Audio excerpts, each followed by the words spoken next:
तो युद्ध के बीच जो सबसे सुकून देने वाली तस्वीरें कहें या खबर है वो इस वक्त हम आपके सामने लेकर आए हैं। यूक्रेन में इस वक्त जबरदस्त जंग छिड़ी हुई है और रूसी फौज यूक्रेन के बड़े बड़े शहरों पर लगातार बमबारी कर रहे हैं, लेकिन इस बीच भारतीय छात्रों का रेस्क्यू मिशन भी लगातार जारी है। रेस्क्यू हो रहा है ऑपरेशन गंगा के तहत और लगातार छात्रों को लाया जा रहा है भारत। आज आप बता दें, अब तक 700 से ज्यादा छात्रों को लाया जा चुका है। हम सिर्फ आज का आंकड़ा आपको बता रहे हैं। दिल्ली एयरपोर्ट, मुंबई एयरपोर्ट के साथ ही हिंडन एयरबेस पर भी छात्रों को लेकर विमान लौटे हैं। बिल्कुल, वायुसेना के विमान से भी लगातार छात्रों को सुरक्षित वतन वापस लाया जा रहा है। गाजियाबाद के हिंडन एयरबेस पर 210 छात्रों को लेकर वायुसेना का C-17 ग्लोबमास्टर विमान लौटा है। इन छात्रों को रोमानिया के बुकारेस्ट से लाया गया है। वहीं दिल्ली एयरपोर्ट की बात की जाए तो यहां पर भी एक विशेष विमान के जरिए हंगरी से 183 छात्रों को लाया गया है। दिल्ली एयरपोर्ट पर केंद्रीय मंत्री भूपेंद्र यादव ने इन छात्रों का स्वागत किया। हालांकि यूक्रेन के सुमी शहर में अभी भी सैकड़ों की संख्या में भारतीय छात्र फंसे हुए हैं और उन्हें मनीष सुरक्षित लाने के लिए भी कदम उठाए जा रहे हैं। और सबसे बड़ी चुनौती इस समय उन्हीं भारतीय छात्रों को लाने की है। सुमी, जिसकी प्रॉक्सिमिटी करीबन 48 किलोमीटर के लगभग है रशियन बॉर्डर से, और इस समय के हालात में सबसे ज्यादा दिक्कत इस बात की है कि सुमी से जल्द अपनों को वापस सुरक्षित लाया जाए, क्योंकि सुमी इस समय एक बार रणभूमि का क्षेत्र बन चुका है। यहां पर तस्वीरों में आप देखें तो हिंडन एयरबेस पर C-17 ग्लोबमास्टर के जरिए जो भारतीय आए और वो यहां पर है। और हम आपको यह भी बता दें कि इस मामले की गंभीरता इसलिए भी बढ़ जाती है क्योंकि इस समय ऑपरेशन गंगा के तहत भारतीयों को लाने के लिए खुद प्रधानमंत्री नरेंद्र मोदी इसे पूरी तरह से कंट्रोल रूम में आज ग्राफिक्स जरा मनीष हम दिखा देते हैं कि आज कितना आप जो जिसका जिक्र कर रहे थे, आज करीब 2500 छात्र लौटे हैं और 13 विमान के जरिए आज वापस आए हैं। जो इस वक्त हम आपको बता रहे हैं डेटा आप देखिए कि 2500 छात्र युद्ध के उस मैदान से वापस सुरक्षित लाए गए हैं। 13 विमान इसके लिए इस्तेमाल किए गए थे, जिसका मनीष जिक्र कर रहे थे। इसमें 13 विमानों में सिविल एयरक्राफ्ट के साथ साथ जो मिलिट्री एयरक्राफ्ट है वो भी शामिल है। एयर इंडिया, इंडिगो जैसी एयरक्राफ्ट हैं। उसके अलावा C-17 ग्लोबमास्टर भारतीय वायुसेना का, जिसको ये काम सौंपा गया है। उसके अलावा हम आपको ये भी बता दें कि IL-76 को स्टैंड बाय पे रखा गया है ताकि मॉस्को जाकर वो अपनों को वापस ला सके। तो ये अभी एक चीज मैं ऐड कर दूं, जी। दो चीज। अमेरिका ने लिखित रूप से एक हफ्ते पहले अपने नागरिकों को बोला था हम आपको वापस नहीं ला सकते। अच्छा सर, चाइना ने कल शुरू किया है वापस लाना। एक और महत्वपूर्ण बात इसी कड़ी में मैं जोड़ दूं, छात्रों की वतन वापसी सुरक्षित हो रही है। हिंडन एयरबेस की बात की जाए तो 210 छात्र यहां पहुंचे हैं और कहां से आए हैं?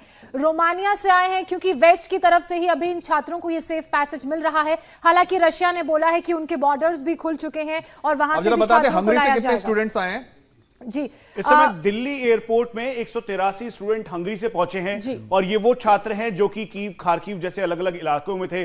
उसके अलावा 154 छात्र स्लोवाकिया से आए हैं। और ये समय ये बताता है कि प्राथमिकता ऑपरेशन गंगा के तहत उन भारतीय छात्रों को, भारतीय मूल के लोगों को लाने की है जो वहां पर मौजूद हैं। मुंबई एयरपोर्ट पे करीबन 182 के लगभग रोमानिया से आए हैं। ये वो छात्र हैं जो कि इसमें कुछ फैमिलीज भी हैं। यहां तक कि ऑपरेशन गंगा के तहत उन पेट्स को भी लेकर आया गया है जो कि वहां पर उनके साथ थे।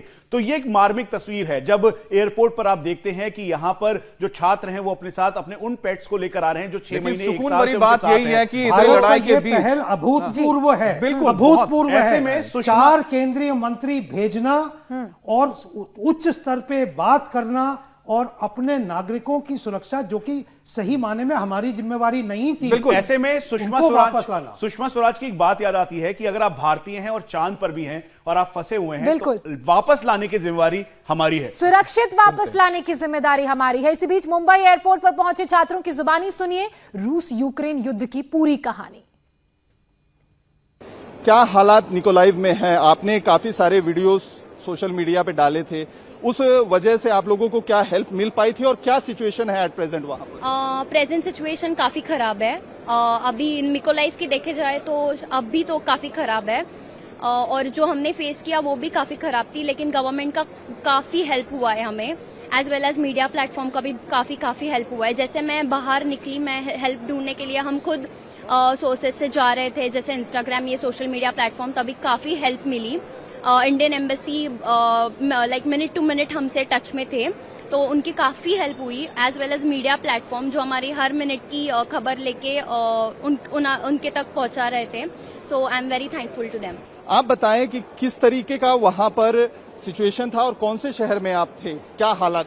हम मिकोलिव सिटी में थे और वहाँ का सिचुएशन दिन ब दिन बहुत ही ख़राब होते जा रहा था बिकॉज हमें बंकर्स में रहना पड़ता था, हमें मतलब रात भर बंकर्स में रहना पड़ता था। फूड भी हमें मतलब प्रोवाइड तो होता था बट जैसे हम फर्स्ट ईयर के स्टूडेंट्स हैं तो ज़्यादा बाहर जाने के लिए डर लगता था, तो इस वजह से हमें बहुत प्रॉब्लम होती थी। गवर्नमेंट के इस इनिशिएटिव को आप किस तरीके से देखते हैं? ऑपरेशन गंगा के तहत खासतौर पे बच्चों को जो निकालने के लिए दिन रात एक करके 5 मिनिस्टर्स अलग अलग जो है बॉर्डर के जो कंट्रीज है वहां पर भेजे हैं और आप लोगों को इवैक्यूएट कर रहे थे, इस पे क्या? सर बहुत बढ़िया है क्योंकि वरना हम आ ही नहीं पाते थे, क्योंकि ना एयरपोर्ट चल रहा था, ना कुछ था, कुछ भी नहीं था, ना ट्रांसपोर्ट था, ना रेलवे था, ना कुछ भी नहीं था। एयरपोर्ट तो पहले ही दिन वहाँ पे बंद कर दिया था यूक्रेन में पूरा, तो इसके वजह से आ पाए हैं, वरना नहीं आ पाता है। आपने क्या एक्सपीरियंस किया वहां पर, जो हालात आपने देखा वहां से यहाँ तक के जर्नी के बारे में बताइए कि क्या चैलेंजेस आपको? फर्स्ट ऑफ ऑल कि पहले तो मेन सिटीज में उन लोगों ने जो क्यू है और ओडेसा है वहाँ पे एयरपोर्ट्स पे उन लोगों ने बॉम्ब्स डाल दिए, तो फ्लाइट्स तो उड़ना बंद हो गए, तो इट्स इम्पॉसिबल कि हम लोग वहाँ से आके यहाँ पे आ सकते, तो बहुत ज़्यादा इम्पॉसिबल। और फिर बाद में हम लोगों के सिटी में ही बॉम्बिंग और शेलिंग स्टार्ट हो गई और डेज मतलब दिन में निकलना तो कभी कभी बहुत मुश्किल हो जाता था क्योंकि फायरिंग टैंकर्स वगैरह घूमते थे, तो काफ़ी ज़्यादा हालत ख़राब थी। एम्बेसी से आपको कोई जो है वहां पर निकोलाइव में जब आप थे तो कोई मदद मिल पाई थी कि सारा अरेंजमेंट आप लोगों ने खुद से बस अरेंज किया और वहां के हमारे जो एजेंट्स लोग थे वो कंटिन्यू कॉन्टैक्ट्स में थे, तो मतलब उनके थ्रू ही हमारा जो भी मतलब यहाँ तक का जो भी हुआ है मतलब क्रॉस करने तक का बॉर्डर सब उनके नजरिए में ही हुआ। ऑपरेशन गंगा के तहत जो बच्चे हैं जो भारतीय वहां पर फंसे हैं, केंद्र सरकार की तरफ से एक बड़ा मुहिम चलाया गया है, इस पूरे ऑपरेशन को कैसे आप देखते हैं और गवर्नमेंट में से क्या आपको वहां पर मदद मिली थी, आप तक मदद पहुंची? वहाँ का मैं बोलूँगा कि मतलब वहाँ से तो हमें खुद ही करना पड़ा था, but after crossing the border हमें फिर भी बहुत अच्छी अच्छी सर्विसेज प्रोवाइड कराई गई। लाइक यहाँ तक अभी एयर इंडिया में हम लोग आए, लाइक अच्छी सर्विस, अच्छा खाना, सब कुछ बहुत कुछ अच्छा था। इंडिया टीवी हर वक्त हर जगह डाउनलोड करने के लिए सर्च करें India TV news Google play store या ऐप स्टोर पर।